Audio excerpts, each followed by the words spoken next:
Dorji Deshala, Tomla.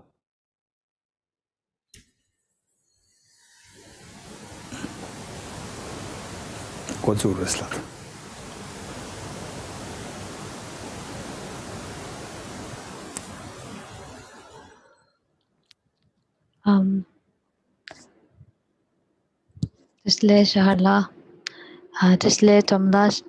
I think, shall we start the program, the fourth session? Okay, thank you. Okay,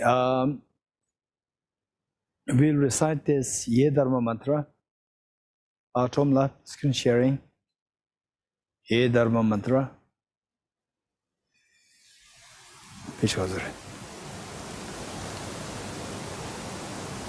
Not this one, this is Heart Sutra. Before that, Ye Dharma Mantra.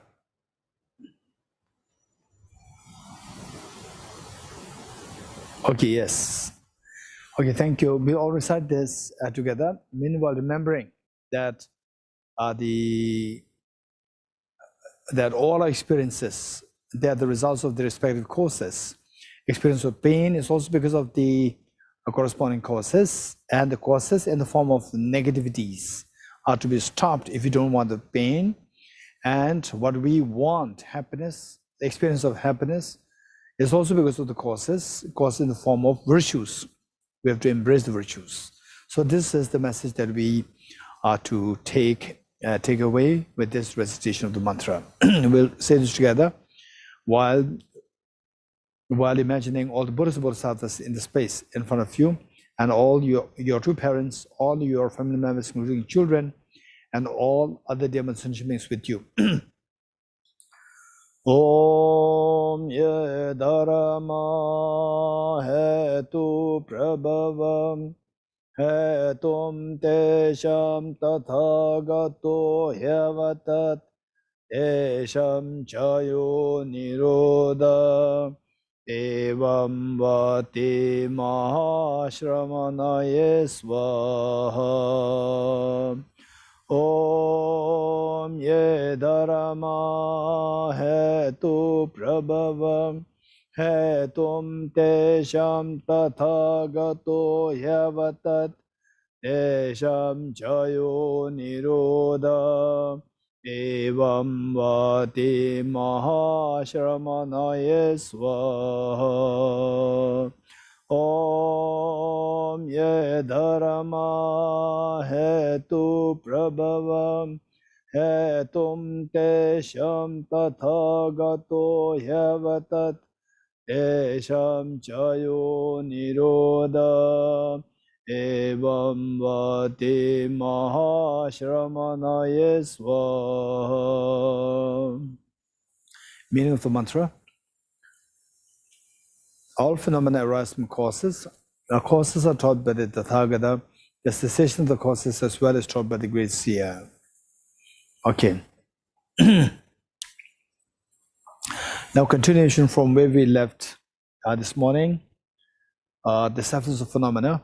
And selflessness of phenomena are taught in the context of the Four Mindfulnesses, and the mindfulness of the body to be impure, mindfulness of the feelings to be of misery, mindfulness of the mind to be impermanent, and a mindfulness of the phenomena other than these three to be of selfless nature. So this teaching on four mindfulnesses is common between the Theravada Pali tradition and the Sanskrit Buddhist tradition. But something which is very typical, something unique of the Mahayana or the Sanskrit Buddhism is that the four, instead of going through the unique things like say impure, impermanent, the misery, impermanence, and selflessness, to be viewed all four as of the nature of selflessness. So this is unique. So understanding the four mindfulnesses, this in the context of the Mahayana tradition, we have to understand both how that is commonly understood, commonly with the Pali tradition, and one uniquely of the Mahayana tradition. Okay, here. So what you're doing here is in the context of the minor tradition, unique minor tradition, which is the emptiness of all these four, the body, the feeling, the mind, and the phenomena. The first, the mindfulness of the body, 77. And what we're going to study here is very much like what to subject the self to see if this body exists objectively by subjecting this body to the ultimate analysis. So let's see 77. Screen sharing, Tomla. Okay, thank you. 77. Because of the misperception of the self, the arrogance which is a source of suffering increases. Seeing the self as objectively real, misperceiving the self, and while the self does exist, although it does not exist objectively, it does exist. But instead of seeing this self as objective real, seeing this as subjective real, we see this as objective real. And because of this, then the solidification happens of this. With the solidification, then the offshoots like arrogance, then anger, attachment to self, anger towards others, all these erupt. So because of the misperception of the self as objective real, the arrogance to see the self as so objectified, which is a source of suffering, increases. Suppose you say, but that cannot be undermined, meaning that what do? We see the self as objective real. And then on that basis, the sense of I, and each one of us, we have the own. We try to look for one's own house. If we don't have a house, we rent a house, and then we make sure you have a small kitchen. All these things for the self, So, what do? There's this self, and after all, we have to take care of the self.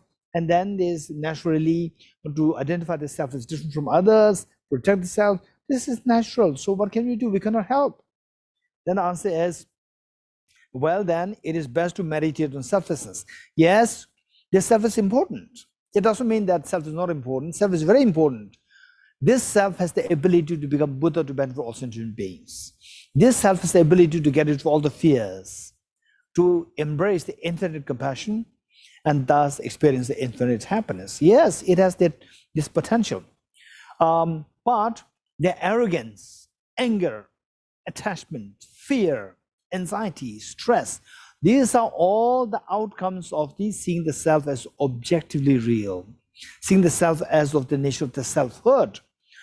It is best to meditate on selflessness. So if you meditate on selflessness, this problem can be solved. Our arrogance, all the anxiety, stress, agitation, all will subside. Okay, now how can we meditate on this, the emptiness of self? So this self is, as presented earlier, this self is made of 5 aggregates. Aggregate of form, feeling, discrimination, composition factors, and consciousness.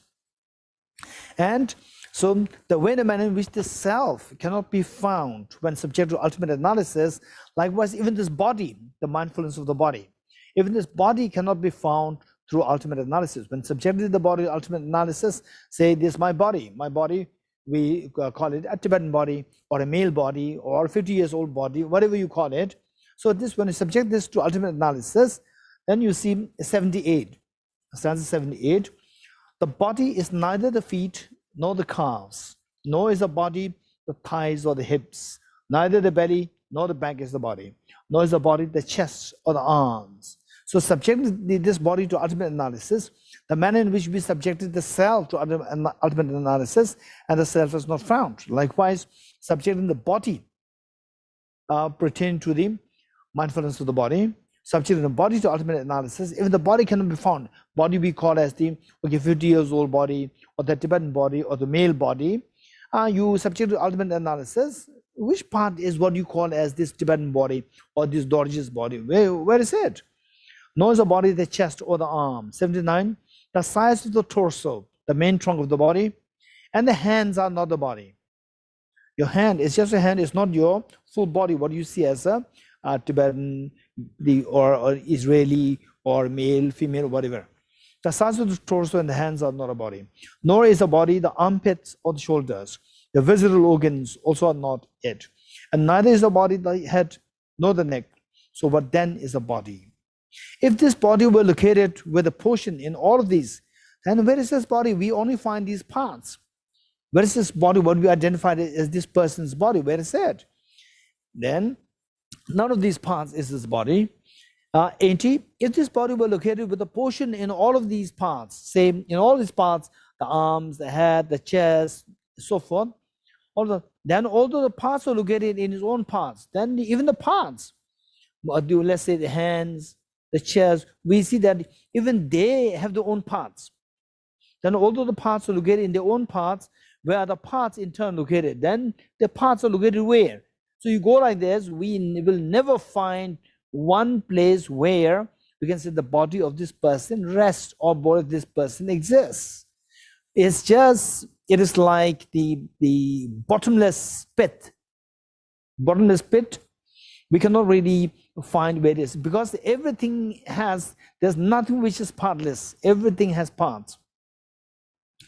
81. And if a body itself, it is entirety, were located everywhere in the hands and so forth, then if it's no, the body is there in the hands and so forth, then they were located everywhere in the hands and so forth, there would be as many bodies. The person has many bodies. No, the person has many body parts, but the person has one body.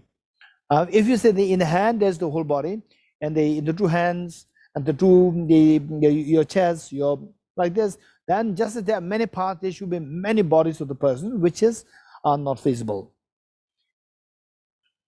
82.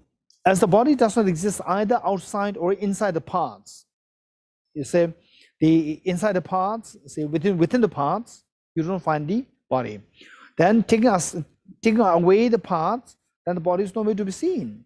As the body does not exist either outside or inside the parts, how could the hands and so forth possess the body? So given that the body is not findable through ultimate analysis, then how these hands and the parts have the body? Because the body is not at all findable when subject to ultimate analysis. How could the hands and so forth possess the body? As it does not exist separately from the hands and so on, how could it possibly be truly existent? So given that this body is nowhere to be found as what the hands and the parts possess, nor it is seen as different from the parts, so therefore the body is nowhere to be seen from the object, not to be seen as objectively real, nor be seen as intrinsically real. 83. Thus the body is not truly existent, but because of ignorance. But then we see the body. We see the body and we say, oh, he's a young man, she's a young girl, and this old man, this old lady, and so forth. Yes, we see something there. We see something there. What are we seeing if it is not there? It is there. How it is there? The manner in which we said earlier, the hallucination, that the hallucination is there. But the hallucination comes, it is there only when the person has illness. By virtue of the illness, by the power of the illness, then the hallucination comes into existence. Likewise, because of ignorance, then all these, something as a body, they all come into, because of this ignorance, perception comes into being. Okay, thus the body is not truly existent, but because of ignorance, the mind perceiving a self in hands and so forth arises. So, to be very honest, we see that it's just a bunch of atoms. First, let's go the hands and so forth, and then the hands are made of cells, and the cells are made of molecules, and the molecules are made of atoms, and the atoms are made of electrons, protons, neutrons, and so forth. So this is how the body is constructed. And then, so finally we see it's just a bunch of electrons, protons, neutrons. So where is this? What is that thing which you see as a body, not as atom? Where is that? So this is out of ignorance, we project something there as a body. We create one unit known as a body. This is all coming out as a projection through your projection by the power of the ignorance. And you may be wondering, why do we call it ignorance? We project it. We say objectively nothing is there, and you project it, and you project it as though like it exists objectively. That is ignorance. Okay, 83. Thus a body is not truly existent, but because of ignorance, the mind perceiving self in hands and so forth arises. Like the mind perceiving a man in an effigy, say something made of the human being, a person like, you put the straw, fill that with the straw, and then make some shape of the human being. That is effigy. And so, like a mind perceiving a man in an effigy, because the effigy is molded in the shape of a man. So likewise, we perceive, just what a bunch of atoms, then we project, we create a sense of the body there. 84. For as long as the conditions are assembled, the figure of effigy is seen as a man. As long as the conditions to look the object, the effigy as the man is there, and from distance you continue to see that as the man. Likewise, for as long as there are the hands and so forth, these parts are there, plus the ignorance there, they are seen as a body. Then we see as a body. 85. Similarly, because of its being a composite of fingers, now not only that, the body is not to be seen through ultimate analysis. Even the hands cannot be seen through ultimate analysis. Even the hand is made of, say, the fingers, the palm, the nails, and so forth, the bones, and so forth. And even the nails, the fingers cannot be seen. The one finger is made of the 3 components, 3 segments, with the joint, 2 joints there. And even the single joint is also not findable through ultimate analysis. Even this joint is made of, the cells, and cells are also made of the molecules, the atoms, and finally electrons, protons, neutrons, so forth. So 85. Similarly, because of its being a composite of fingers, where is the hand? Even the hand is also not objectively found. The same analysis can be applied to the finger because of its being a composite of joints, and to a joint as well, with the breakdown into its own parts. 86. And to a part as well, through breaking it down into particles, meaning the cells, molecules, atoms. And to the particles as well, because of the directional divisions. Even the particles, even however tiny the particle is, it has multiple directions: east, west, north, south, up, top, down. And again, we see that these parts are there. Again, each one of these parts has also its own parts. 86. And to a part as well, through breaking it down into particles, and to that particle as well, because of directional divisions, and to the directional parts also, because of lacking intrinsic parts like space, the particles do not truly exist. So, in fact, from the object, what we see as something objectively there as a person, the body, then the parts of the body like hands and so forth, then the fingers, the joints, then the cells, molecules, atoms. You just keep going like this, you will end up finding nothing. That is through ultimate analysis. So which means that ultimately or objectively, there's nothing there to be found. Is it that the self is not there, the body is not there, the hands are not there? No, they are there. They are there. How? Subjectively, not objectively. So since that they don't exist objectively, if you subject them to ultimate analysis, you will never find them. So if you, so how do they exist? By conventional analysis, not through ultimate analysis. Conventional analysis means that they do exist, but through mental projection, subjective projection, conceptual projection. 87. 87. Therefore, what wise person would be attached to a bodily form that is like a dream? And since the body does not truly exist that way, then what is male and what is female? Okay, this is a very good exercise, meditation. We can do it. In fact, like taking the medicine for tuberculosis. We have to take the medicine continuously every day for 6 months. And this illness that we have, the illness of the ignorance, this illness is to see things objectively real.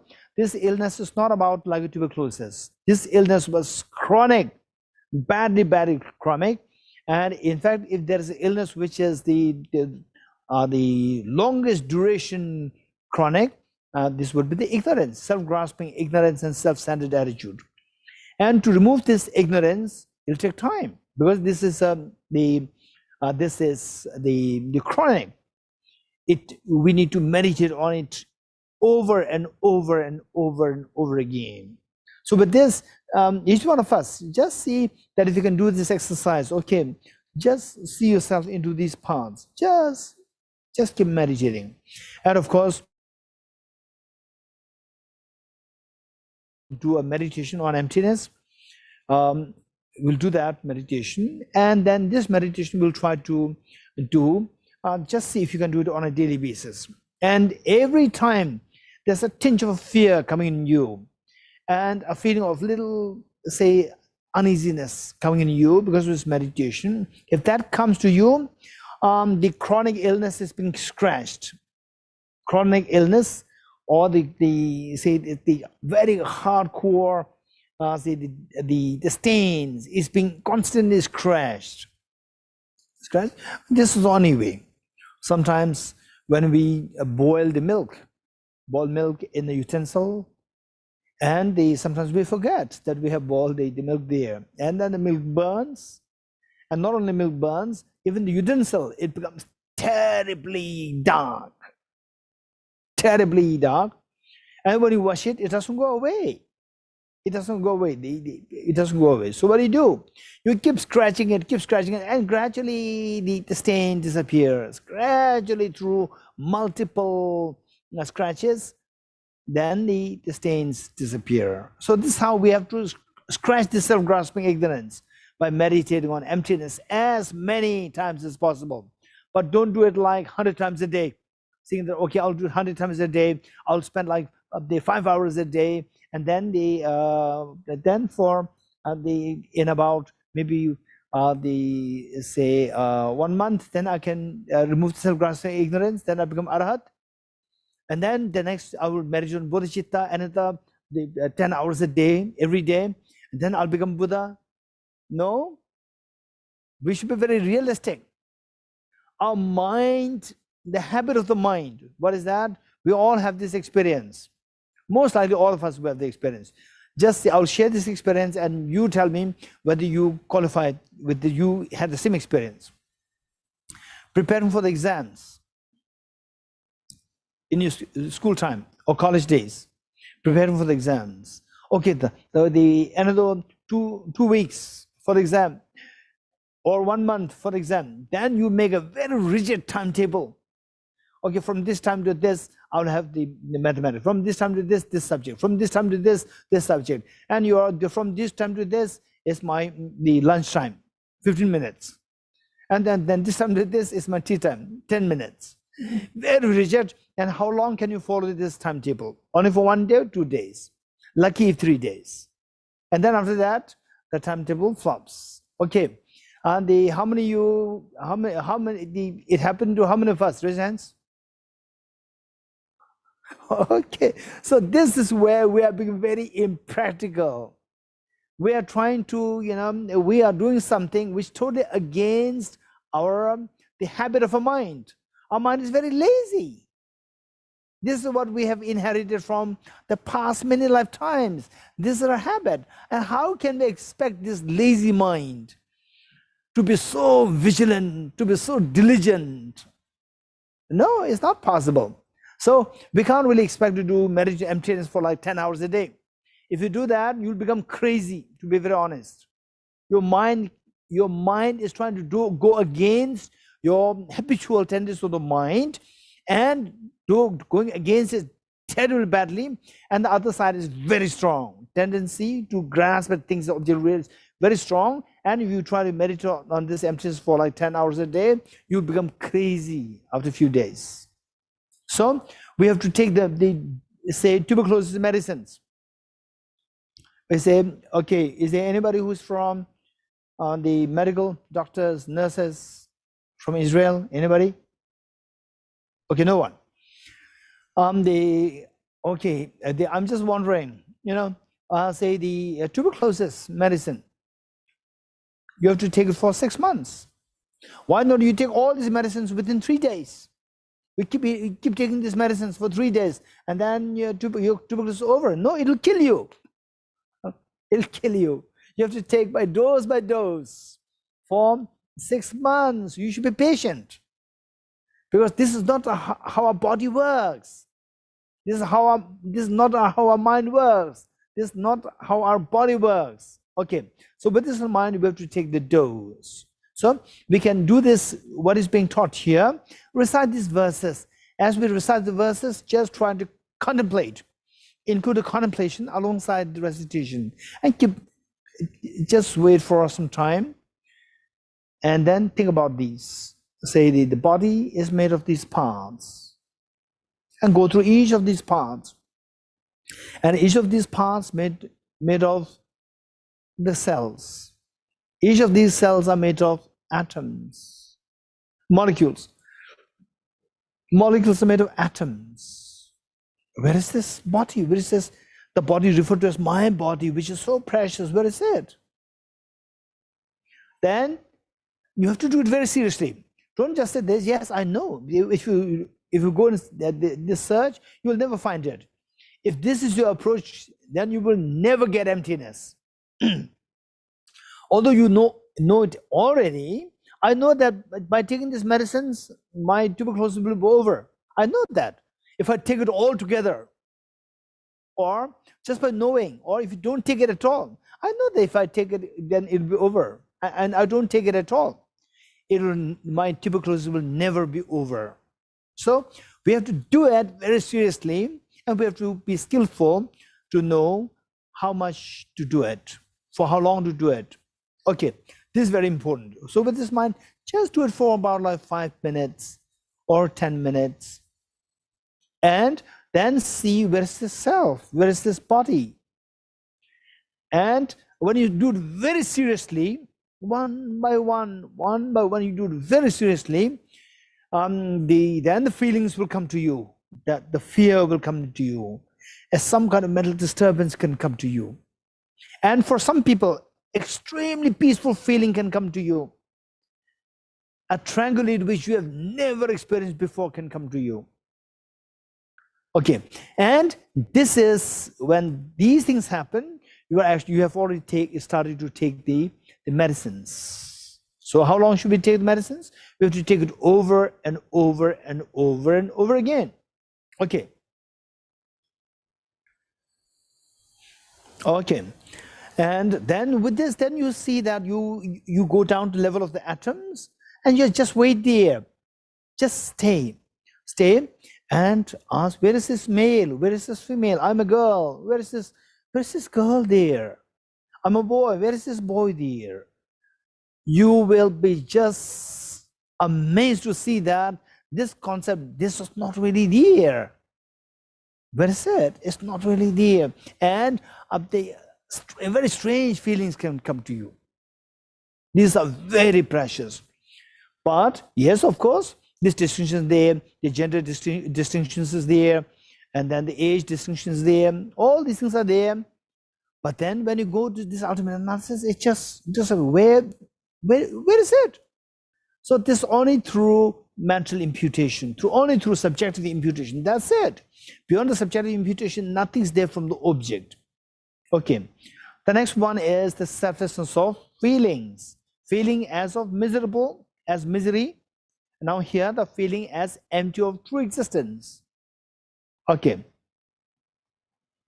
Number 2, selflessness of phenomena in relation to the close placement of mindfulness of feeling.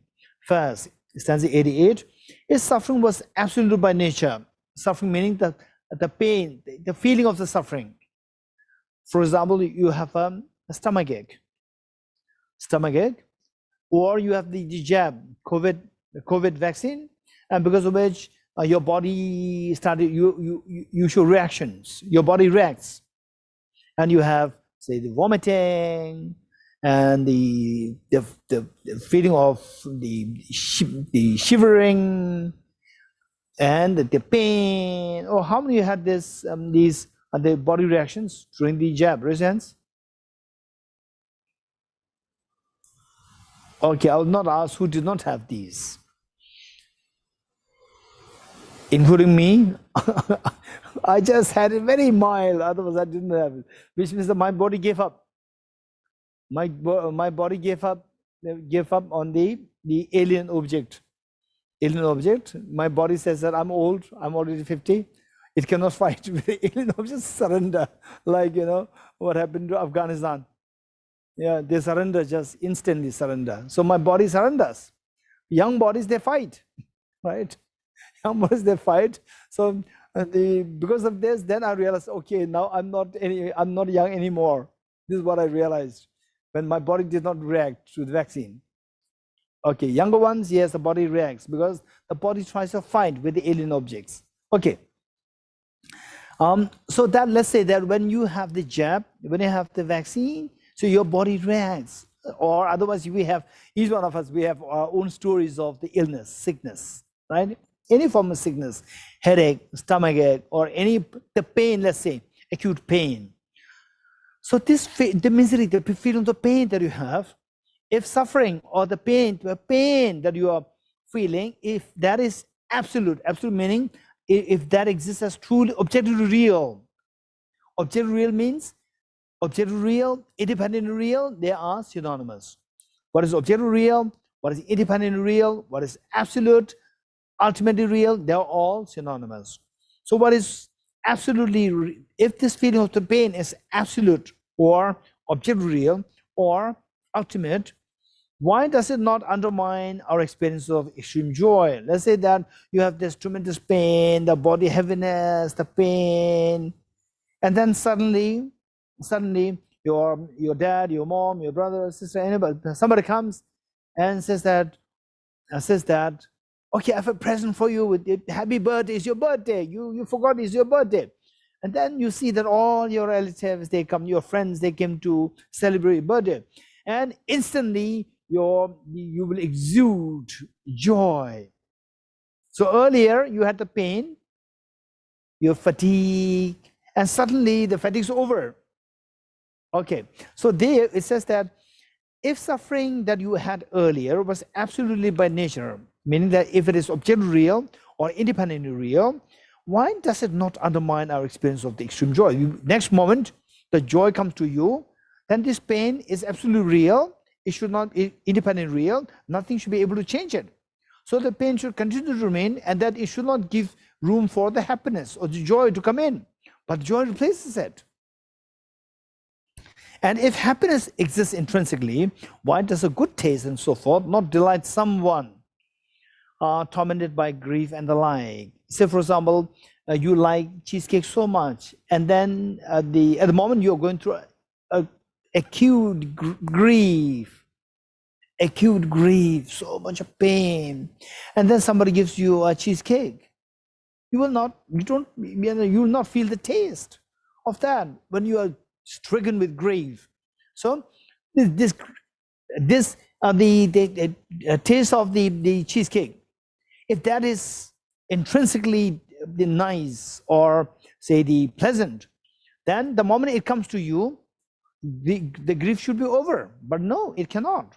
So the happiness, if it exists truly, it should be able to overcome the grief. It does not do. And if the pain exists truly, the pain should be able to overcome the happiness. It doesn't happen. So which means that they are not really intrinsically real. Okay, more discussions here. 89. Suppose you answer, it is not experienced because it is overwritten. Oh no, sorry, 88. Okay, yes, sorry, 89. Suppose you answer, it is not experienced because it is overwritten by something more intense.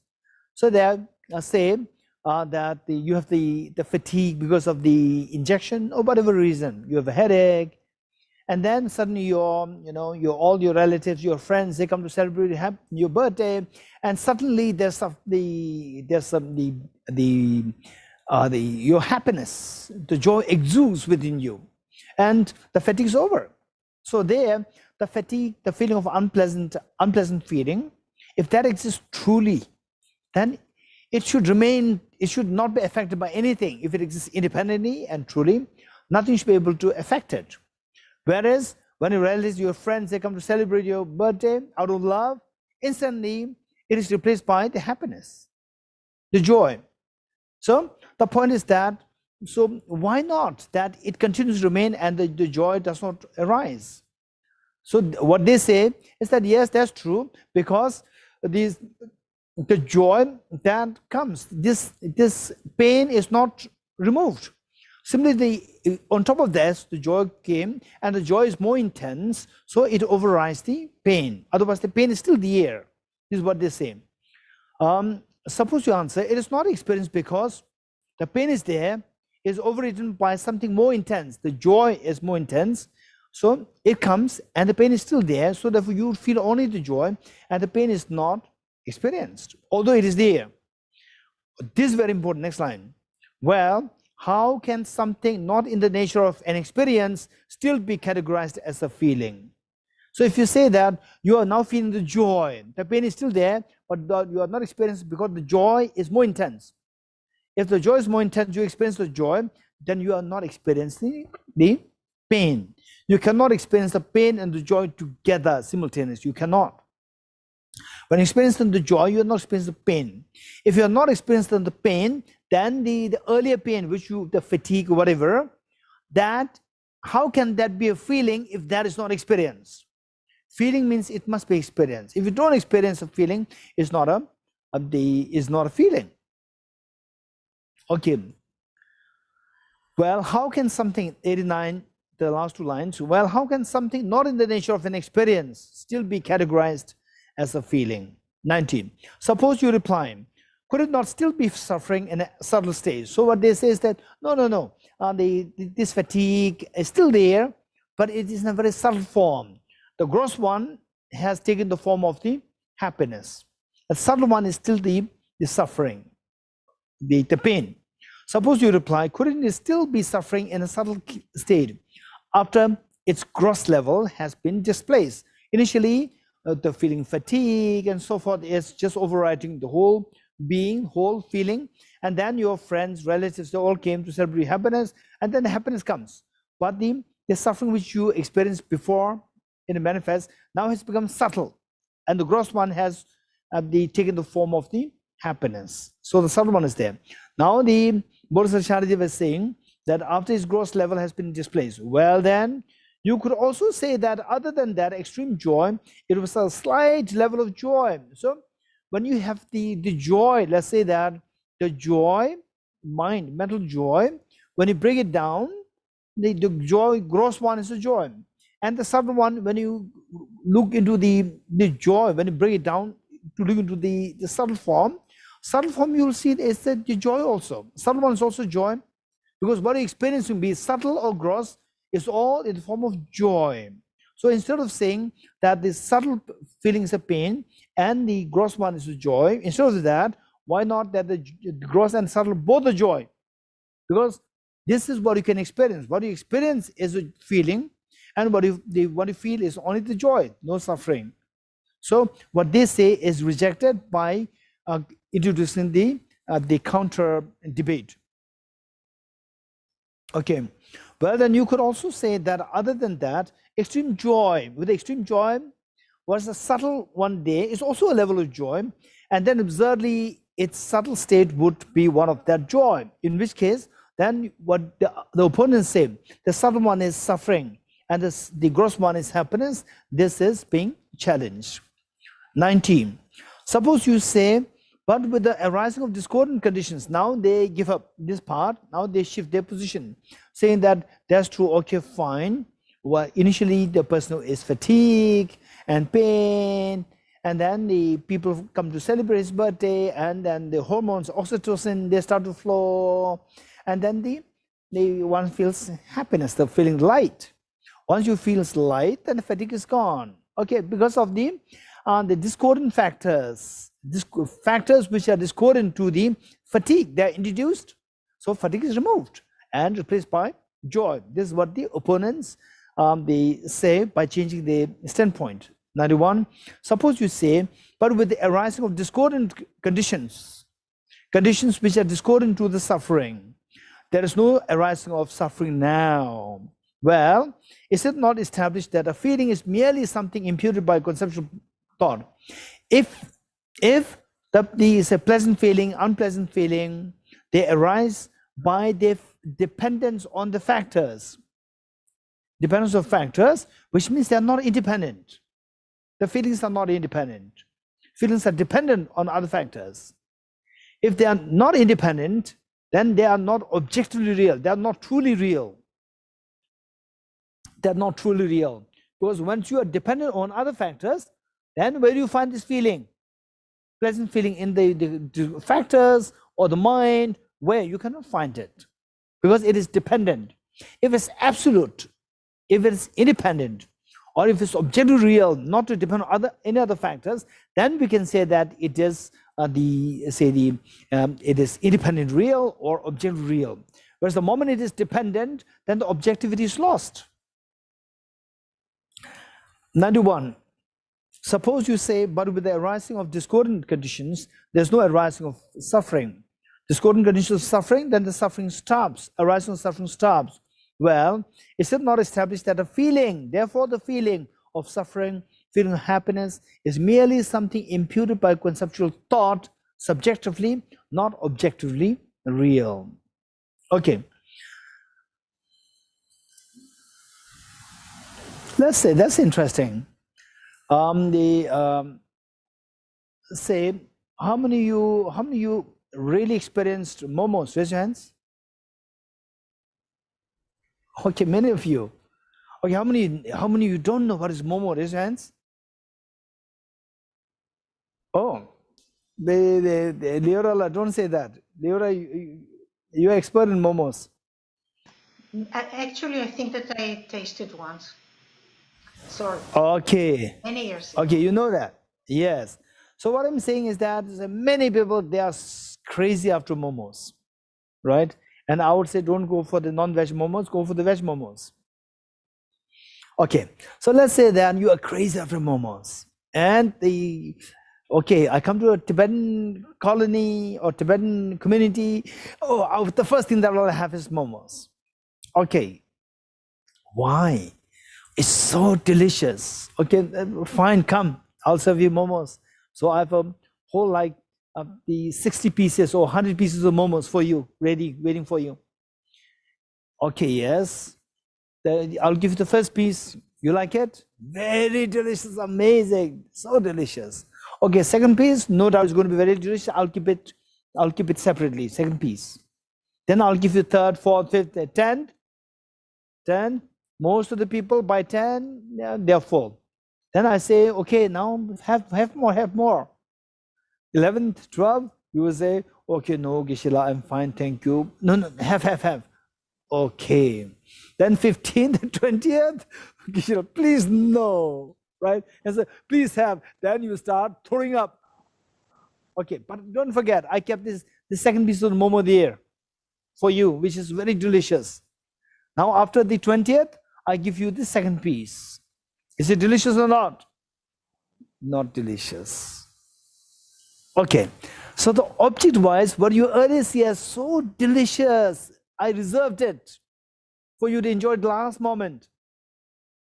And after 20 momos or 30 momos, then you eat it, it's not delicious. It makes you throw up. Okay, so the point is that where is this the nicety or the pleasantness? Where is it? It's not in the momos. Where is it? Okay, so this is what is meant by we see that is coming from the momos. But when you take after the 20th piece, you take the second piece, the pleasantness is not there. Instead, it's unpleasantness comes out of the momos. Okay, so what I'm saying is that where is this pleasant feeling? These are things that we have to explore in this life. In this life, is a great opportunity for us to explore these. Explore, keep meditating on these. This is a great opportunity. Most likely, since our beginner's time till last life, most likely we did not meditate on emptiness. Most likely. So now this life, we are very fortunate. You may be already 20s, 30s, 40s, 50s, 60s, 70s. It doesn't matter. The point is that we are very fortunate. We are very fortunate, and don't say that, oh, this is very precious teachings. How bad that I meet with the Dharma only late in my life. Don't say this. No excuse. You are very fortunate that you've met with this teaching while you are still healthy. Number one. Number two, that out of the lifespan that you are left with now, you are the youngest today. Let's not forget it. Out of the lifespan that you're left with now, you are the youngest today. Don't forget it. And believe it or not, after 5 years, after 10 years, after 20 years, if you see the photograph of today, you will look at yourself. Then after 20 years, after 10 years, you look at it, oh, I was so young. This is who you are today. So let's make it a point not to look for excuses. There's no basis for excuse. And feel the joy that I've encountered on this precious teaching, Bodhisattva Shantideva's emptiness concept, or the Buddha's emptiness concept, today at this age, when I'm the youngest of the lifespan that I'm left with now. I'm the youngest today. So I met this teaching today. I must not miss the opportunity to practice, to take the dose of this practice on a daily basis. Okay.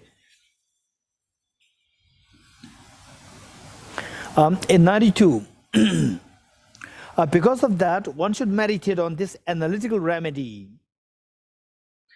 Analytical remedy to analyze. Where is this feeling? Where is this body? Where is the self?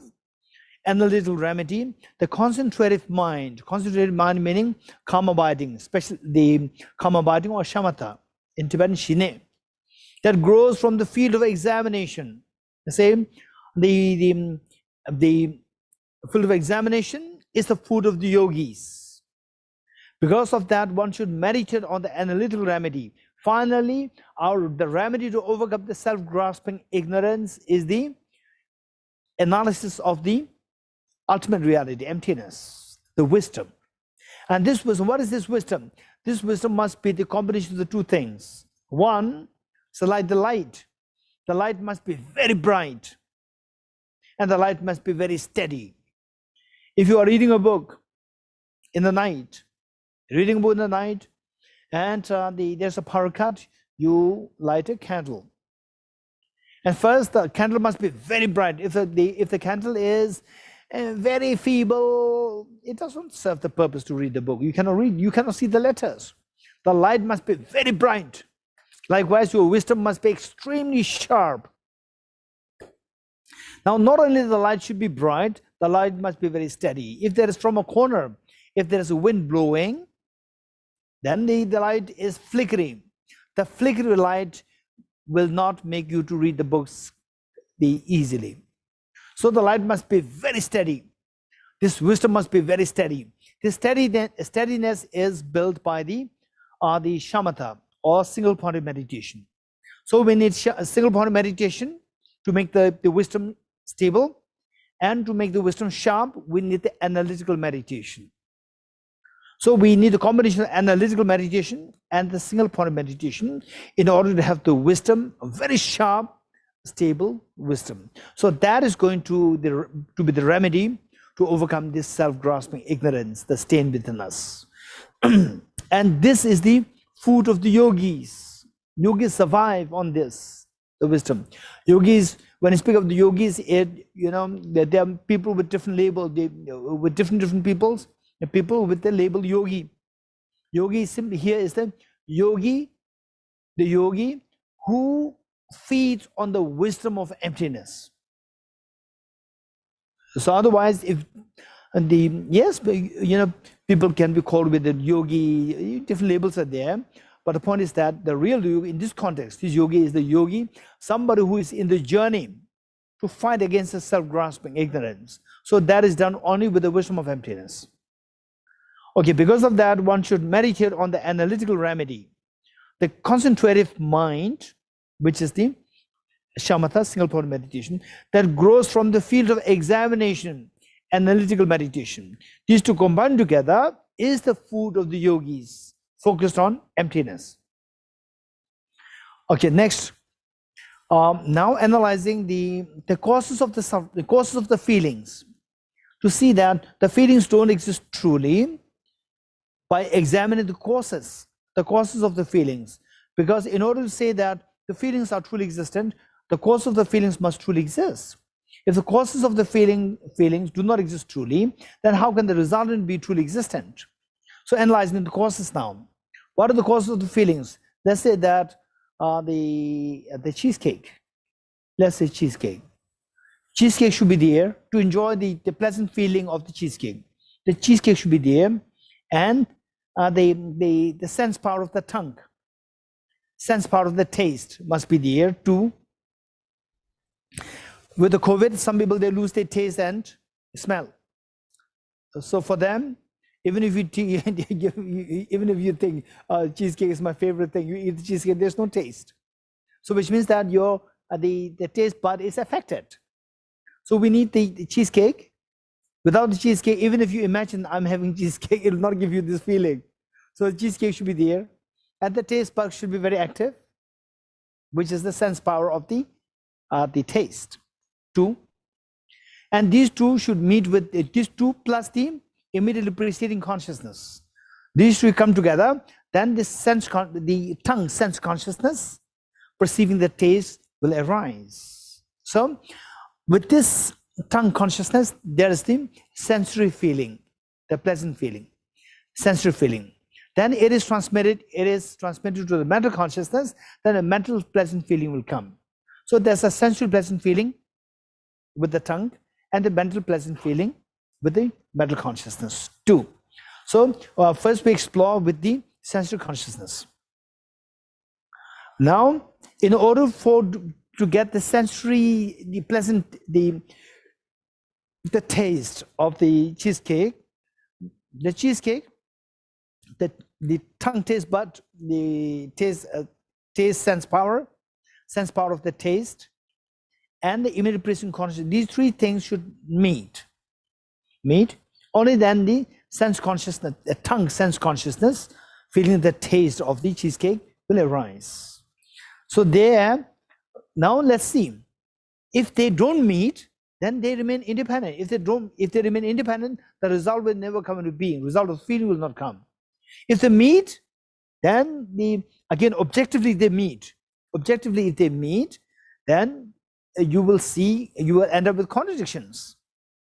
You cannot posit that they objectively meet.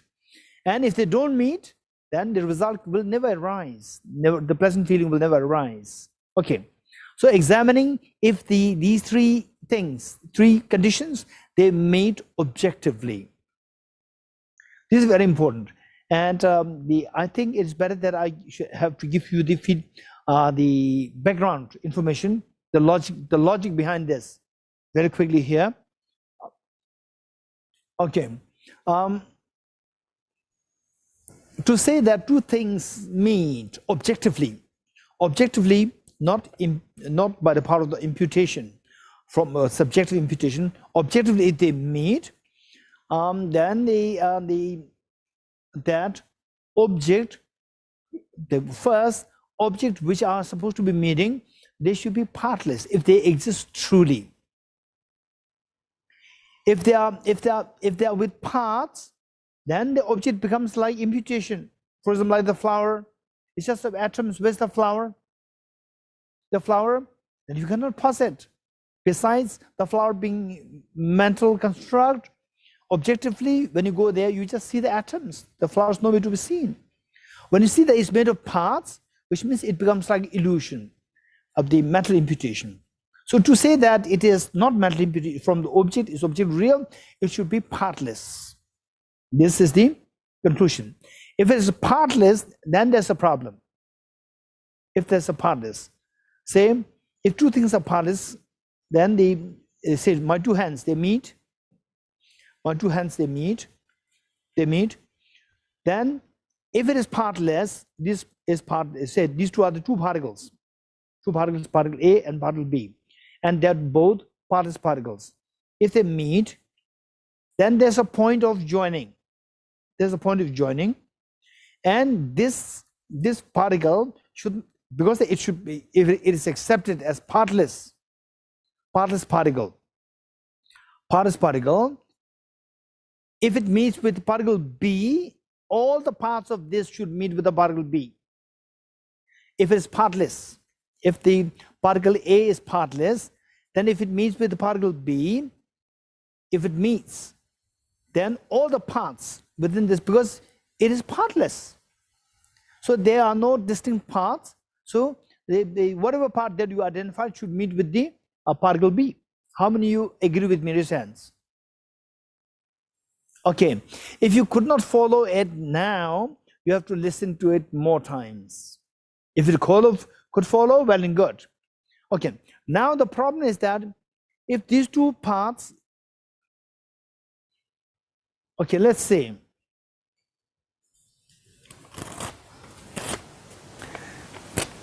these are the two particles, particle A and particle B.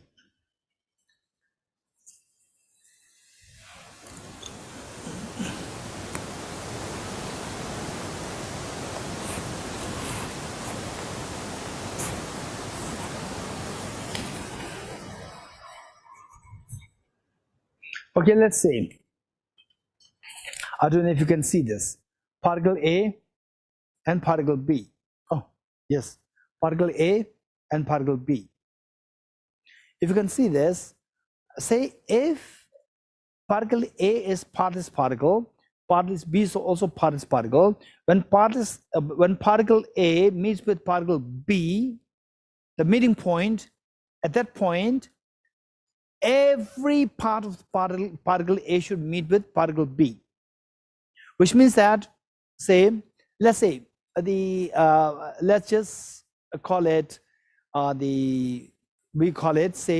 this side is side 1 and side 2. So when the side 2 meets with the particle B, side 1 should also meet with particle B. If the particle A is partless particle, it does not parts, then A and the side 1, side 2, these should be same. If these two are same, then when it meets with the particle B, this should also meet. When this part meets with the particle B, this part should also meet with the particle B, which means that this particle goes like this. Then if that happens, then this particle doesn't grow in size. You bring 2 particles, you bring 10 particles, 100 particles, 1,000 particles, it will remain the same size. It will never grow in size. But in actuality, you see that things grow in size. The table is huge and the mountains are huge. So that is a contradiction against accepting partless particles. Or that is. Okay. So with this in mind, let's turn to page, stanza 93.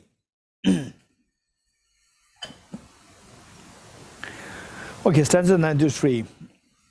Because of that, one should meditate. Okay, that's done. 93. If there is a gap between the sense power and its object, okay, cheesecake and the tongue sense power, if they don't meet, if there's a gap, then they don't meet. If there's a gap between sense power, the tongue sense power, the tongue, and the object sense, the cheesecake, where would they meet, right? If there's a gap, then 2 of them do not meet. If there's no gap, they would be fused as one. Then they should be partless particles. If there are 2 partless particles, then they should be fused. Always fuse, and then the size should never grow. If there is no gap, they would be fused as one. So the meaning would be of what? If these 2 are fused of ones, these 2 are one then. If these are one, then they don't meet. Meet means the 2 should be together, not as one. We don't say that only there's one person sitting there. Okay, I'm meeting somebody. I'm the process of meeting somebody. No, you are just by yourself. Meeting means there should be 2 people, minimum 2 people. Likewise, 2 things meeting means there should be 2 things. If these 2 are they become one, then the meeting doesn't make sense. If there's no gap, they would be fused as one. So the meeting would be of what with what? 94. Yet there cannot be penetration of particle by particle. And in actuality, the particle cannot penetrate each other, which means they cannot become one. If they become one, then the meeting doesn't make any sense. And if they don't become one, then they should remain separate. They should not touch. If they don't touch, they do not meet. They have no empty space, and they are all of uniform size. When there is no, yet there cannot be penetration of a particle by particle.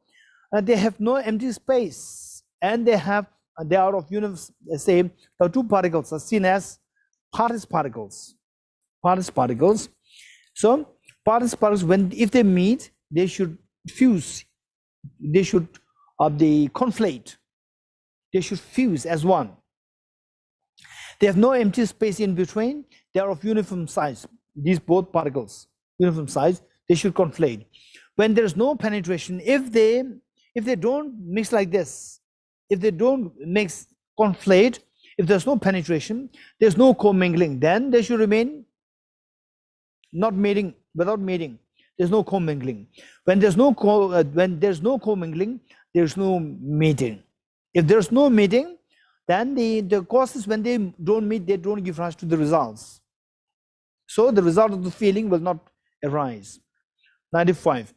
Moreover, for something that is partless, how can that be called a meeting or properly take place? Okay, for two things, partless particles, this is the reasoning given by the Acharya Vasubandhu in his the 20 stanzas. There's one text by him, 20 stanzas. There's one text by Acharya Vasubandhu. He gave this reasoning, and it is I picked up this verse, one verse in this book, The Blaze of Non-Dual Bodhisattvas, and this soft copy should be with all. You can all download this soft copy. Either you talk to Shahala or you talk to Tibet's program coordinator, Dumala, and this you can download for free. This book. This is extremely important book, The Blaze of Non-Dual Bodhisattvas, and I cited this twice. I think twice. It should be okay. I'll just show you. Okay, wow, very auspicious. I just opened it and came. Okay, it's on page 216 of this edition.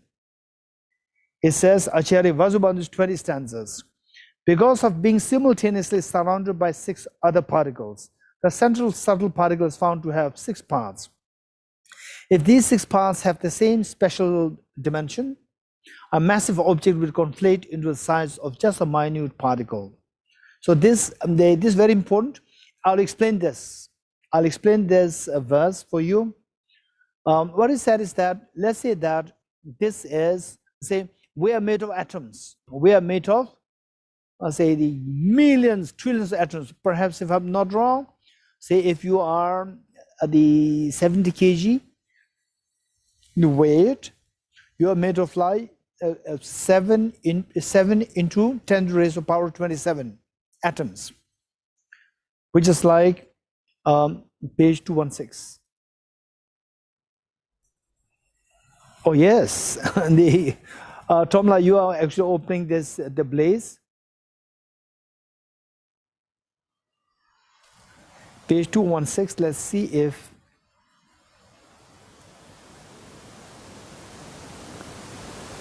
okay. It should be the actual page 216, not just the.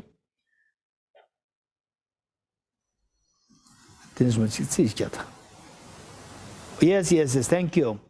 Okay, this one. Thank you, Tomla. Okay. In fact, this book is extremely important, and this not, you don't find this book in the market. Hopefully, I'm not too sure, although we planned it to make it available in the market since last year, because I'm still working on this. You know, we are still working on this. I don't know when it will come in the market, but we continue to produce this, not properly formally launched, but we continue to use this book. Make the hard copies, produce the hard copies. Whenever people need, we produce hard copies. Okay, so this you can download this for free. Yes, And it is very important, the texts, very precious ones, all available here in this. So what it says here is that first, if you agree with me that each one of us, we are made of trillions and trillions of atoms. If you agree with me, then you just randomly, you just go on the atomic level. Imagine that you are looking at somebody, your mom, your dad, your husband, your wife, your children, whatever, somebody, and you see that person in a light of billions of atoms, just atoms. From there, you just mentally and randomly just identify one atom somewhere in the middle. Somewhere in the middle of the pool of atoms. From there, you just mentally say the ear marker, atom. Okay, this is the atom. So that atom, somewhere in the middle, randomly in the middle, that atom, we call it central atom. This central atom should necessarily be surrounded by 6 atoms on the 4 directions, plus top and down. 6 atoms. How many agree with me? Raise hands. Very good. Okay, so this central atom is surrounded by 6 atoms. If it is surrounded by 6 atoms, entails that this central atom, let's say this is central atom, this central atom has 6 parts, 4 directions, top and down, 6 parts. If you say that no, it is a partless particle, it is partless particle, it does not have any parts. It does not have any parts. Then what it says is that, okay, if there is no parts, then you just meet with the next atom. Everything of this atom should meet with this atom. This is also a partless particle. Then the two should conflate. Conflate meaning they become one. Then if that's the case, however millions and trillions of atoms, partless particles you bring from anywhere, they'll all keep conflating. Say the number of the atoms required to build a Mount Everest. You bring them together, they all conflate, and you will just see one partless particle, and you will never see a massive object. So this is what is said here. This is a rejection of the partless particles. So Acharya Vasubandhu is rejecting the partless particles when he was explaining about the Chittamatra's philosophy, saying that everything is the nature of your own mind. Okay, screen sharing, the same stanza by Acharya Vasubandhu. Tomla. Okay, thank you. So let's say, because of being simultaneously surrounded by 6 other particles, the central particle surrounded by 6 other particles, a central subtle particle is found to have 6 parts, 4 sides and the top bottom. If these 6 parts have the same special dimension, meaning that no, they are not different, they are the same, they are partless, they are same, then however many of the atoms they come together, they will all keep conflating, which means it will always remain as a tiny particle. It will never grow in size. A massive object will conflate into a size of just a minute particle. So this rejects the belief that they exist a partless particle. Okay, good. So with this mind, this background, we will continue reading from where we left. Okay, 94.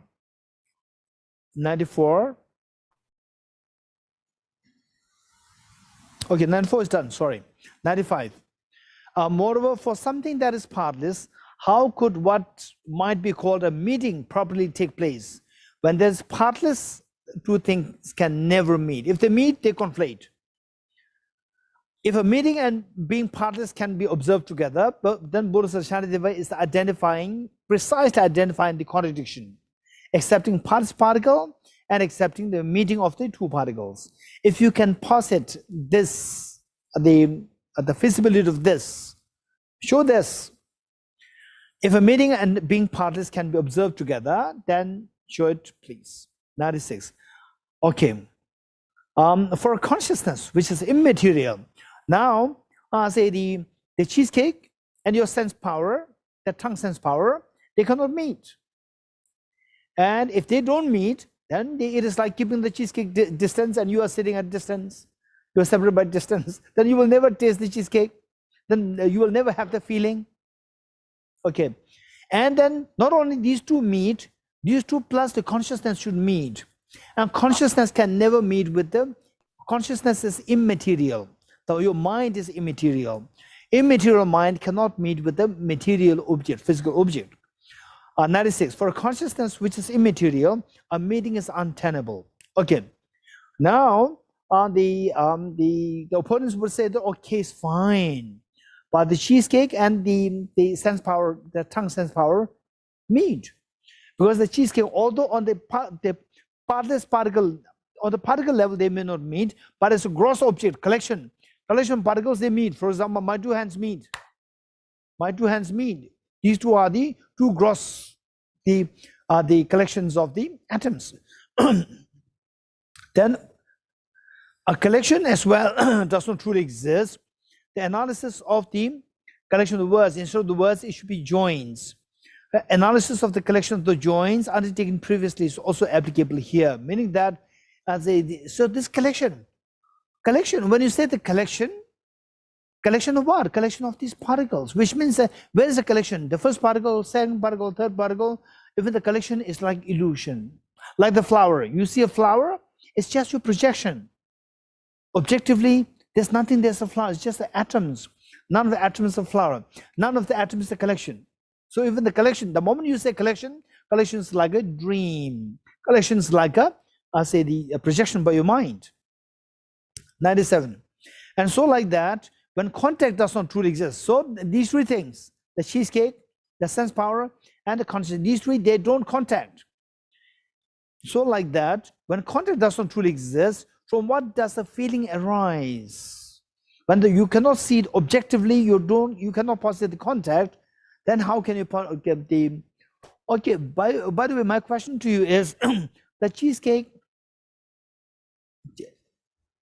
Okay, the cheesecake and your tongue, do they come in contact or not? When you eat it, when you eat the cheesecake, they come in contact or not? Raise hands, those who said yes. Okay, if you say yes, do you agree with me that the cheesecake is nothing but made of thousands of atoms? Yes. Do you agree with me that even the sense, tongue, is also made of thousands of atoms? And the two atoms never meet. Do you know that? Two atoms never meet. Because atom is made of nucleus and the electrons. And the second atom is also made of nucleus and electrons. And the nucleus, they don't meet, because nucleus is surrounded by the electrons. And the electrons, they don't meet. So we see that the cheesecake is nothing but made of trillions of atoms, and no two atoms meet. So how can the atoms of the cheesecake meet with the atoms of the tongue sense power? How can they meet? Okay, now tell me, do they meet or not? Okay, Yagila, tell me, how do they meet? Well, I think that if you leave it unanalyzed and uninvestigated, they meet. But if you start to analyze and investigate, then you have to say that it don't. Okay, thank you, Yagila.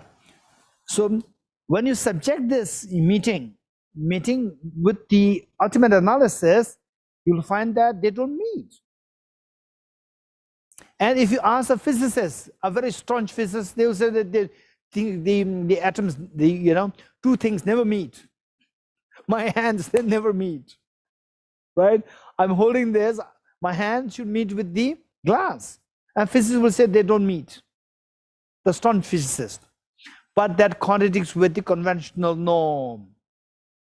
It contradicts with conventionality. So what Yagila said is that only if you bring the subjectivity, objectively you will never see two things meeting. But subjectively, yes. Conventionally, yes. things meet. Convention, we say that, okay, two people now they meet, they're having a conference, a meeting, that's meeting. And my hand meet with the glass, without which the glass will fall. So it meets. These two things meet. That's fine. So that is only when we bring the conventionality or the subjectivity. Objectively, the meeting cannot take place. Okay. 97. And so like that, when contact does not truly exist, 97.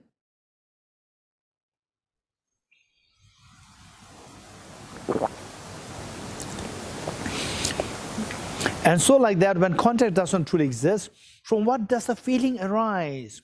Feelings should arise by dependence on these three causes coming together. The cheesecake, the tongue sense power, and the immediate preceding consciousness. These three things should come together, meet, and then the feeling, the pleasant feeling should come into being. If they don't meet, then where does the feeling arise from? From where? For what reason then is all this painful effort made? For whom and from what can harm occur? So let's say objectively, if you believe in things exist objectively, okay, that let's say that, okay, Israel in the month of let's say what, in the month of, when is it the hottest? When? August. August. Let's say August. Sometimes it hits, I think, 41, 42. 41, 42. Oh, it's so hot. Don't worry. The external heat and your body never meet. They never meet. It'll not even touch you, right? So why should you be worried? So objectively, there's nothing there, you know, the external heat meeting you. Okay, so if that happens, for what reason then is all the painful effort made? You know, I need the heating system to stop the cold. I need the cooling system to stop the heat, right? And then let's say that, okay, I have to stay away from I have to be in the shelter. Why? Because the missiles may hit me. Missiles will not hit you. Missiles will not even touch you, right? If you believe, if we accept things existing objectively, this is the problem. Okay, for whom and from what can harm occur? Objectively speaking, harm does not make any sense. 98. And when no truly existent one feels, and feeling as well does not truly exist, then seeing the situation, why is craving not eliminated? So all this craving, they are all related to the, you know, I like this, I don't like this, all these things, is when you think very seriously whether or not, all the moment we say the afflictions, the ground is the ignorance, seeing things objectively real. And when you see that through this analysis, when the objectivity is, you see the objectivity is not really there, then observe your mind, how your mind works. This is so important. It is so important. Let us do this exercise, if possible, as many times as possible, to see that, you know, where is this feeling, whether or not two objects come in contact. So I like cheesecake so much. And then when I actually eat cheesecake, that's really meat, not meat. The atoms, there's a space gap between electrons. And the electrons, they don't meet with the others. So therefore, there is no meeting. When there's no meeting, how can the feelings arise? When you see like this, then you see the emptiness. You start to see the emptiness of the feeling. When the emptiness of feeling is being experienced, just observe your mind, how the mind reacts. This is so important. Sometimes it is said that a tinge of the pleasurable feeling, if you can ignite it within yourself, then you meditate on the emptiness of that. It is advised that it's very helpful to see that how the mind reacts. The moment you see that how your mind reacts is all determined by the perception. And perception are determined by the sense of discrimination. And so when your discrimination changes from objective, seeing things objectively real, to no objectivity there, just see how the mind reacts instantly it reacts very differently. The mind stops to react aggressively. It calms down. Just observe this. Just try this. This is very precious. And if you do feel that, if you do recognize, identify, observe that with a tinge of experience of emptiness, I could see that my mind finds rest. I could say that my mind is becoming calm and tranquil. And in some cases, extreme tranquility can come. Extreme tranquil experience, extremely peaceful feeling can come, which we have never experienced before. These things come. If they come to you, then from this, it'll tell us that, okay, now I have to do this more. I have to do this more. I have to do this like taking medicines, taking the dose of the medicines as many times as possible, not like many times within the same day, but not to miss as they like say the daily practice. Then over time, I'm very confident that my emotions can be changed. This is so precious. This is what they see if you can do that. Okay. 99. Okay. Nevertheless, some things can be seen and also can be touched through what has the nature of the dream or an illusion. Okay, now we see that yes, we can touch. Okay, I can touch this glass, and then I drink it. It gives me a pleasant feeling. Yes, I can touch. I can also see this. Yes, all these things are there, but what I see, what I touch, these are all like illusion. They do exist. They exist subjectively, not objectively. Through what is the nature of the dream or illusion. Furthermore, our feeling, because it has arisen simultaneously. Okay, now the next analysis, again, look, this is so precious teaching. Bodhisattva Shantideva, he's approaching this, how to tackle emotions, approaching this from various angles with the feeling, the mindfulness of the feeling. Now he's approaching from the point of view of, okay, I feel very pleasant. What we said is, the mindfulness of the mindfulness of the feeling as misery, mindfulness of the mind as impermanent. Now the mind experiencing this feeling, the mind, what experiences feeling? The mind. Now we see the feeling as the object and the mind as the experience of this object. You're getting it? Mind is the experience of this object. Now analyzing what experiences this feeling. What is that mind experiencing this feeling? Furthermore, a feeling, because it has arisen simultaneously with the mind. Say, if the mind experiences, let's say this is a feeling, let's say this, okay. Let's say this is a feeling, this is object, the feeling is object, and my mind is experiencing this feeling. So this mind which experiences the feeling, where is it? Is that the past? Or the future, or the present mind, the mind which is simultaneous with the feeling, or the mind which precedes that feeling, or the mind which follows the feeling. These are the only three alternatives. How many agree? Raise hands.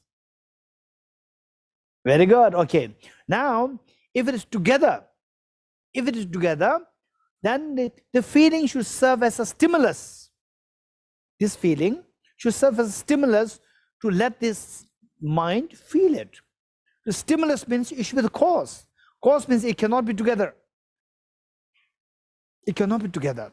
So together means one cannot serve as a cause. One cannot serve as a stimulus. And then the mind which together with the feeling cannot be the experience of this feeling. Now what is the mind which is past, which is previous than the feeling? Of course not. It is gone. It is memory.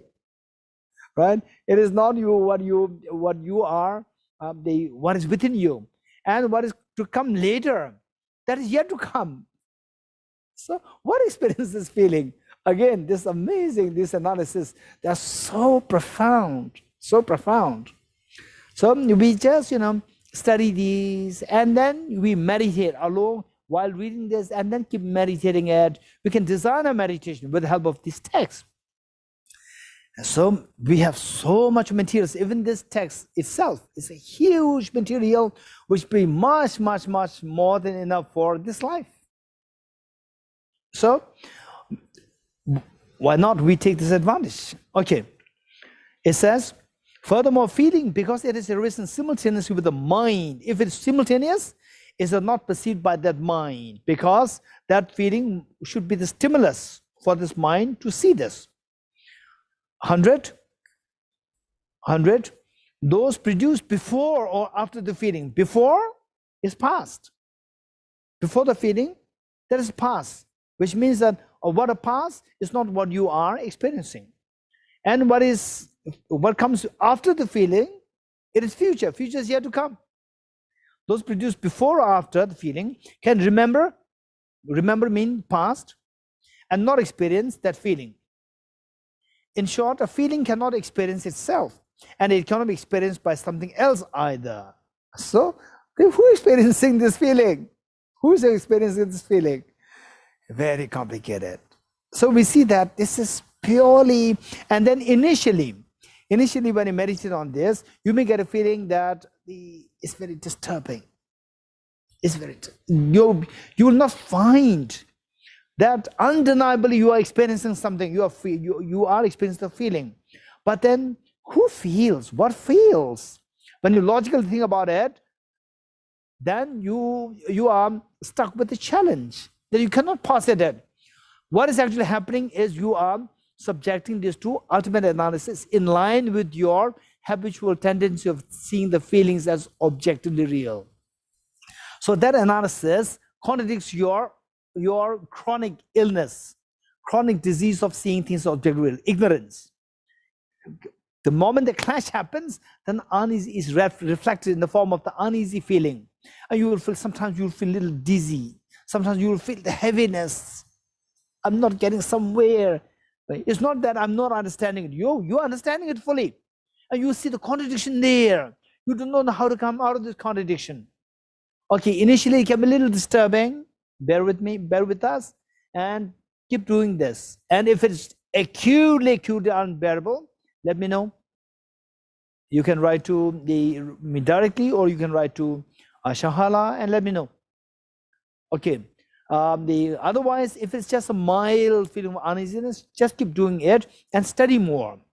And over time, then gradually, the alternative way, that is, things existing, believing things existing objectively, that has been challenged, and gradually the other side, the possibility, things exist subjectively is there.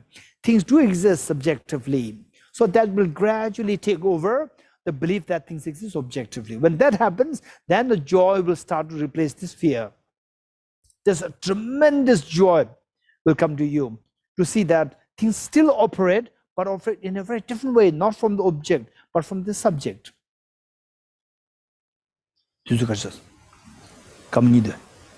Okay.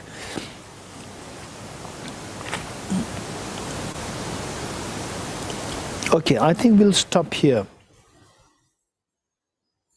We'll stop here, and I'll let you invite 1 or 2 questions if you have. Okay, Ruchitala.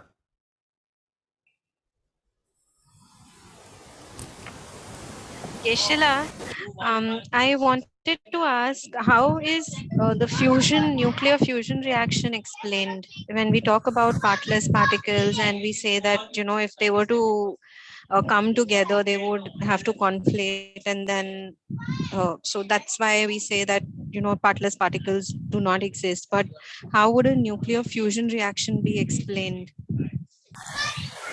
Okay. In fact, a nuclear fusion reaction, does it exist? Answer is yes, it does exist.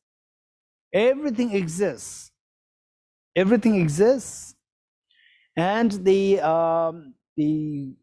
this contradiction is applicable not to the accepting that the nuclear fusion reaction happens. This contradiction is applicable only to those people who believe that nuclear fusion reaction happens objectively. So the physicists, they will not talk about, okay, nuclear fusion exists, it exists, they talk about it. Nuclear fusion reaction exists. Objectively, subjectively, they don't talk about it. You're getting it? We talk about, okay, if for example, say the cafeteria, the people in the cafeteria, they'll say, if you take the drink, then the drink or the juice, then your thirst will be quenched. They will never say that if it is objectively real juice, then objectively real quench will be thirst. No? So that is the second level of discussion. So the nuclear physicists, when they speak about the nuclear fusion reaction happening, yes, that's true, it happens. It happens very efficaciously, but not objectively. So what is being rejected here is not that the particles meet or not meet. This is not what is rejected. What is objectively particles meeting, that is rejected. Good. Okay, the Benla. So we said that the objective feeling cannot arise because the objective contact between, say, the cheesecake and the tongue cannot happen objectively. But we see around us effects that happen not when two things don't have to meet in order to affect each other. For example, the magnet can pull things from distance and the earth pulls the moon from a distance. They don't have to meet to affect each other. So maybe likewise, the cheesecake can affect the tongue from a distance without meeting. Okay, so the Ben forgot the gravity pull, the gravitational force. He forgot this gravitational force. So they say the earth and the moon meet through the gravitational force. Gravitational force is the meeting point. Let's say that I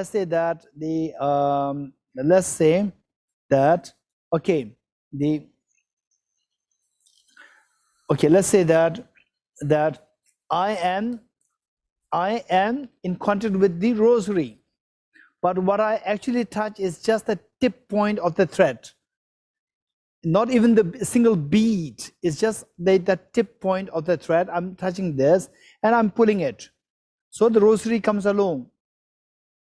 So there, although I say that I meet with the rosary, but what is no, not even a single bead is touching you, doesn't matter. So what I'm touching is the thread. Thread touches with the bead and thread touches with my hand. So this is the link. Likewise, the planet Earth and the moon. In between there is a gravity, the force of gravity. The force of gravity of the earth touches the force of earth, it touches the moon. So there's something touching the air, something meeting the air. And now in your case, what you can talk about is the quantum mechanics. In quantum theory, we talk about the spooky action at a distance. Two particles, they are connected, not physically. You cannot really explain any connection, but somehow they're connected, because when you determine when you measure the spin of the electron A, you can know exactly what is the spin of electron B, although they are not connected in two different, separate by distance. So this is known as the spooky action at a distance. So this is the quantum effect displayed by these two particles. So how to explain this? This is another thing. There's from Buddhism we can speak about that the same dependent origination. These two are dependent on each other, but for the feelings, for me to quench my thirst, this juice of water or something must go into my body, and this is how it should quench my thirst. Or by keeping the juice outside there, it will never quench my thirst, right? So the point is that there are things which have to meet, which may not meet. So in the case of cheesecake, they have to meet. Okay, good. Okay, Yakila. Okay, thank you, Geshe. So in the section that refutes the self of person, that establishes the selfness of person, we went through the refutation of non-Buddhist school, the Samkhya and the Vaisheshika. And after that, there was a section of refuting objections to that. Now, it seems that in the refutation of objection, we actually refuted objections that are put forward by Buddhist schools of thought, because it seems that with Buddhist schools of thought to assert that illustration of a person is, for example, the mental consciousness, the mind basis of all, they assert that if an illustration of a person is not found, then karma will not work. There will be no agent and no actions and so forth. So although it seems that this section was coming down under the refutation of objection put forward by non-Buddhist schools of thought, it seems that it actually belongs to the section of Buddhist schools of thought, which are non-Prasangika school of thought. Do you agree with that? No, I could not follow. So there are two sections here. One's the rejection of the non-Buddhist the view. That is one part. And there's another small part, rejecting the consciousness or the mind to be the self. Yeah. Now, it that seems is also like done. Yeah, but that refutation of the mind to be the self, it seems to be a refutation of Buddhist schools of thought, which are non-Prasangika school of thought. So rather than non-Buddhist school of thought. That's perfect. Yeah. So, but it's still listed down. It's still listed down as refutation of objection by non-Buddhist schools of thought and not by Buddhist schools of thought. No, that's fine. So they finally, what we do is that keep one thing in mind. Never say that, okay, I'm rejecting this tradition, I'm rejecting that tradition, I accept this tradition. Don't go for this. The approach should be that I accept the reality. I want to know the reality. Don't say that, oh, I want to know the prasanga of the reality. No, don't go for this. The point is that while you reject while you reject the permanent unitary independent self, permanent unitary independent consciousness as the self, when you reject this, if somehow you are very intelligent and gifted to reject that, not only you reject this, somehow it also rejects the consciousness or the mind in general to be the self. You already reject the position of the self according to the Buddhist schools as well. While you reject the explicitly what you're rejecting is the position of the non-Buddhist, but if you're very smart, the same thing can be good enough to reject all the other traditions, including the Buddhist traditions, which are not prasanga. It can happen. But in some cases, in most cases, it will not happen. So therefore, in this case, what is presented here is the non-Buddhist is separate, and then the rejected consciousness as a self separately done. So this one is precisely according to the Buddhist. Whereas for non-Buddhists, as I said earlier, this consciousness to be the self as unitary, independent, and permanent. So once that is already rejected, and then rejected consciousness separately, that is for the Buddhist. Okay, Smita ji. So Geshe-la,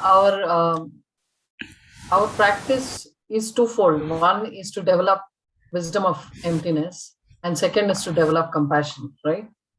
So one part of the practice, the wisdom aspect, is actually leading us to develop the understanding that sentient being itself is a concept imputed by the mind because of our ignorance. That is what we learned in the stanza 76, I think. The other part of our practice is to develop compassion for this very imputation, right? This is the sentient being is an imputation itself. Understanding that compassion itself is also empty of inherent existence. Yes. So doesn't that kind of contradict the two? One, we are trying to get the wisdom that everything is empty of inherent existence. At the same time, we are also developing compassion for sentient beings, both of which are empty of inherent existence. How do I balance that practice? In case if you learn about emptiness and your compassion to sentient beings decreases, you're falling into nihilism.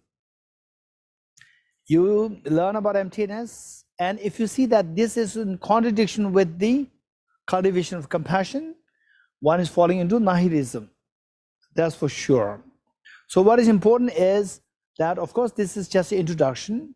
We have to study, as I said earlier, we have to study emptiness extensively. Don't feel complacent over what you the listen in one lecture, or just the say few months course. Don't feel complacent. Just keep studying more, to the extent that emptiness means dependent origination, the other side. Dependent origination means that by dependence on the compassion for others, my happiness grows. My happiness that I'm seeking is not independently real.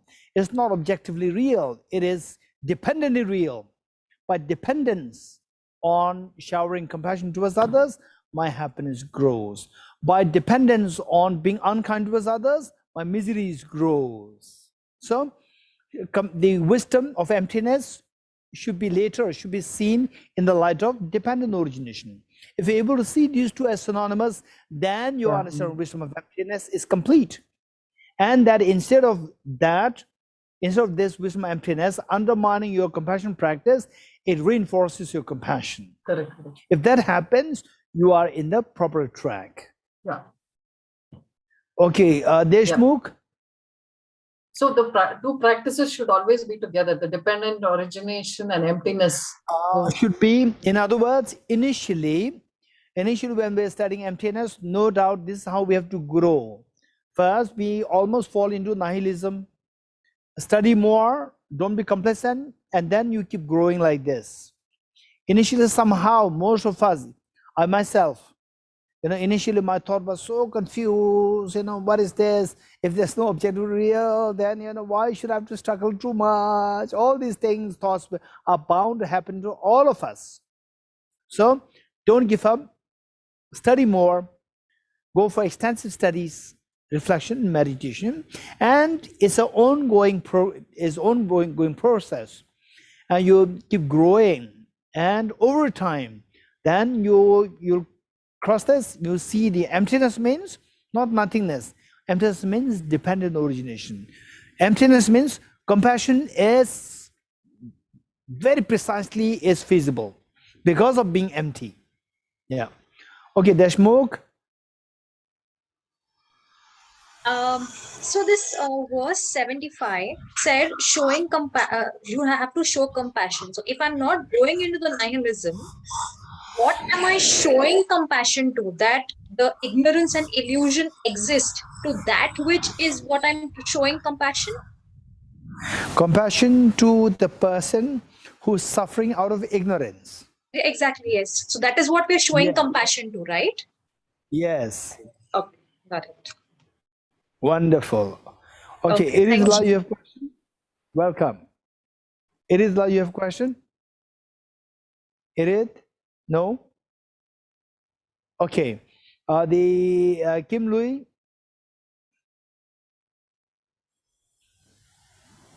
Thank you, Geshe. I just wanted to sort of clarify, in the beginning, yesterday you were saying there's this selflessness of a person and selflessness of phenomena, right? Then now we are talking about selflessness of phenomena, and we are still talking about the self. So I'm just thinking, phenomena, like if you say yesterday we were, if self exists objectively, then our misery will sort of continue because self is permanent if we exist objectively. Then on the other hand, if you see, the other person who is objectively real, and then it's like there's no freedom from misery because your mind is you cannot stop the projection. So I'm trying to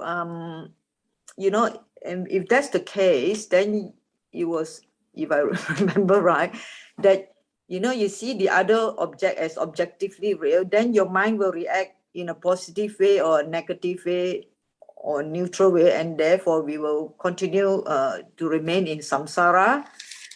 so how is it, is there any relationship in terms of trying to, now that we talk about selflessness of person and selflessness of phenomena, how is it related in terms of the second one, especially I'm trying to get my head around, so for me, it's like if I sort of, my understanding, if you have this emptiness of the selflessness, right? Isn't it enough? Yes. Like, do we need to know phenomena and all that? Because you already know you are sort of illusion-like. So your interaction with outside will be illusion, right? Illusion-like, and therefore, how could that object that you see outside, if you are illusion-like, my reasoning is like the other part also would be illusion-like, wouldn't it? So therefore, do we need further analysis to go into the object at the other side? Does that make sense? Okay, this is a good question. Thank you, Kim Lui. This is a good question. In other words, selflessness of person and selflessness of phenomena. Is it not sufficient to understand selflessness of person? And that's it. Say you see the selflessness of the person. I'm the one who is suffering. I'm the one who has to be liberated. This I is like illusion. So when you see that, then you interact with other things, then the other things will not affect you so much. So this is how we, yes, of course. This is also one, this is, yes, I agree with you. Meanwhile, let's say that say finally, our job is to the two things. If one is to really seek personal liberation, then this is good enough. Just to see the selfless person, that's good enough for your personal liberation. But for Buddhahood, they say the first that I said, okay, now I want to achieve Buddhahood for all sentient beings, but seeing the selfless person, that's good enough. I just keep meditating on a selfless person. Then Shahala comes. He said that, oh, okay, I have a problem with my neighbor. How I see the selflessness of the neighbor? Then I have to teach him. And then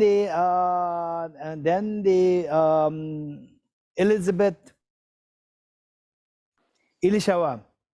Then Elishawa comes and said that I have an issue with the cheesecake. I'm so addicted to cheesecake. I cannot cut my attachment to cheesecake. Please teach me the emptiness of the cheesecake. Oh, I'm sorry. I don't know the emptiness of selfless of phenomena. I don't know. I've only been meditating on selfless of person all the time. I cannot help her. So for the Bodhisattvas, we need to know everything. Selfless of person, selfless of phenomena, both. Yeah, for the particular form the Bodhisattva path, that's very important. So usually I give the example. Say I live in Delhi, but Kim Lu, you are in Singapore, right? No, Melbourne. Or you in Australia. Melbourne? Or you in Australia? Okay, say let's say that I was also in Australia. I was in Australia, I think once. Yeah, you were Then, 2008. Wow, that's amazing. You also know the date. The In year. Sydney. Okay, let's say. Yes, in Sydney. Let's say that, okay, yes, of course, I saw Australia directly with my own eyes. I recognize Australia directly with my own eyes. Okay, yes. So then I'll put in the aeroplane, and then you can have the holiday in my place. You come. How should I come? Teach me. No, you know Australia. You have seen Australia directly with your own eyes. You have seen Australia directly with your own eyes. Yes, but it is just one side. Australia is a huge. There are so many things to be seen, right? Whereas you, for example, say Melbourne, you know things much more than what I know of the Melbourne and Australia. So that is a benefit. Somebody, if Shahala wants to come to Melbourne, he will not ask me, oh, Geshe, you have been to Australia. Okay, you please give me guidance. No, he will not ask me. He will ask you, Kim Lui.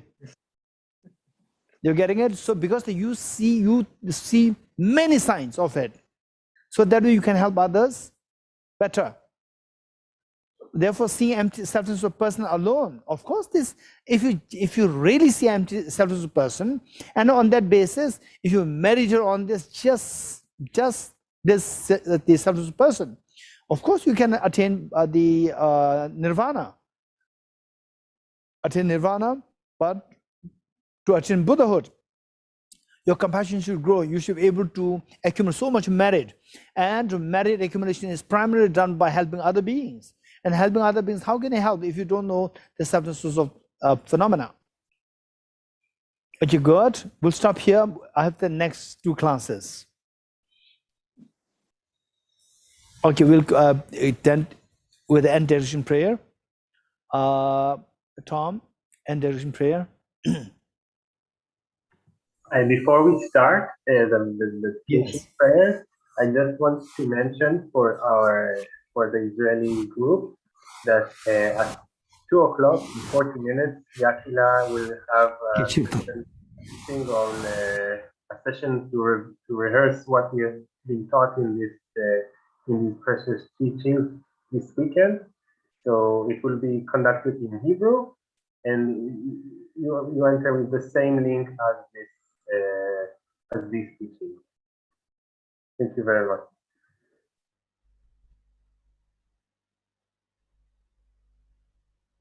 Okay, let us do the end direction prayer. Let us pray that His Holiness the Dalai Lama, the true source of joy and happiness on this earth, that he lives long and that his wishes be fulfilled spontaneously.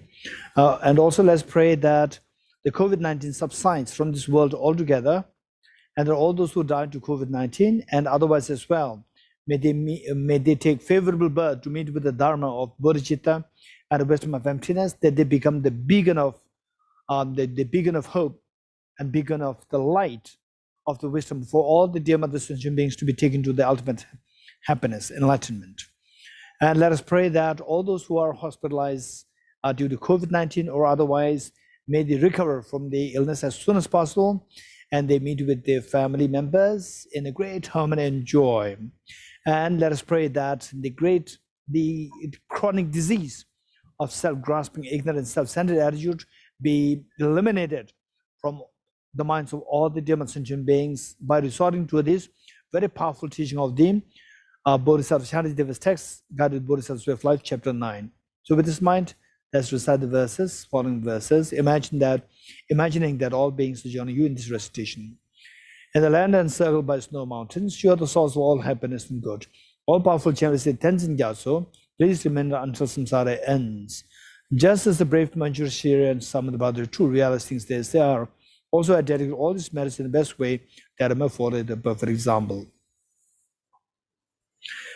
I dedicate all these rules of virtue with the dedication praised as the best by all the Buddhas who appeared in the 3 times, so that I might perform the noble Bodhisattva's deeds. May the Supreme Bodhicitta that has not arisen arise and grow, and may that which has arisen not diminish but increase forevermore. As long as space remains, as long as sentient beings remain, until then may I too remain to dispel the miseries of the world. Due to the merits of these virtuous actions, may I quickly attain the state of a Guru Buddha and lead all beings without exception into that enlightened state. I dedicate the merit that's gathered towards the realization that is in the prayers of all Buddhas and Bodhisattvas of 3 times, and to the upholding of Dharma of teaching realization. May I in all life, through the force of this merit, never separate from the 4 wheels of the Mahana vehicle, and accomplish all the stages of the path, renunciation, bodhicitta, perfect in the 2 stages. With a wish to free all beings, I shall always go for refuge to the Buddha, Dharma, and Sangha until I reach full enlightenment. Inspired by wisdom and compassion, today in the Buddha's presence, I generate the mind of full awakening for the benefit of all sentient beings. I go for refuge to the Triple Gem. I confess the negativities individually. I rejoice in the virtues of all the beings. I hold the precious Buddhahood in my heart. By the power of practicing and supplicating to you, may all be free from sickness, poverty, and conflicts, and may Dharma and the auspiciousness proliferate in all the places where we abide. The path of unity, emptiness, and compassion is lucidly explained by the protective Buddha, Dharma, and the beings of the land of snows. With the lotus soul, the Tenzin Gyatso, we supplicate you that your wishes are fulfilled spontaneously. May the operations of evil thoughts and deeds of the negative forces of humans and non-humans who harbor malice through perverted prayers against the teachings of the Buddhas, be truly vanquished through the power of the truth of the rituals. In all my lives, never separated from perfect gurus, I enjoy the magnificent Dharma by completing the qualities of the stages and the paths, I will attain the state of Vajratara. Throughout my future lifetimes, may I always be guided by Ramanjushri and be able to uphold the Dharma in general and the teachings on dependent origination in particular, even in the course of my life.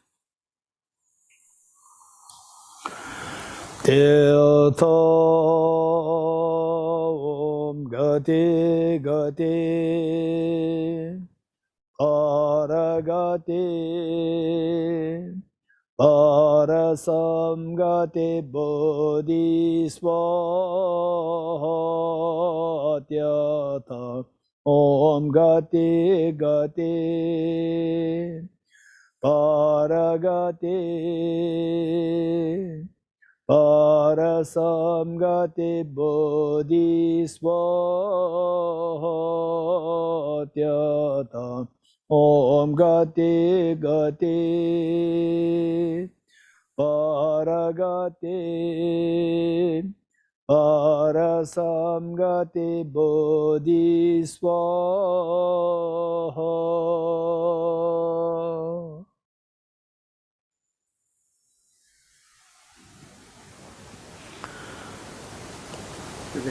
Okay, see you all. Welcome, see you all next time. Thank you, Geshe-la. Thank you, Geshe-la. Thank you. Thank you. Thank you very much, Geshe-la. Dharma friend.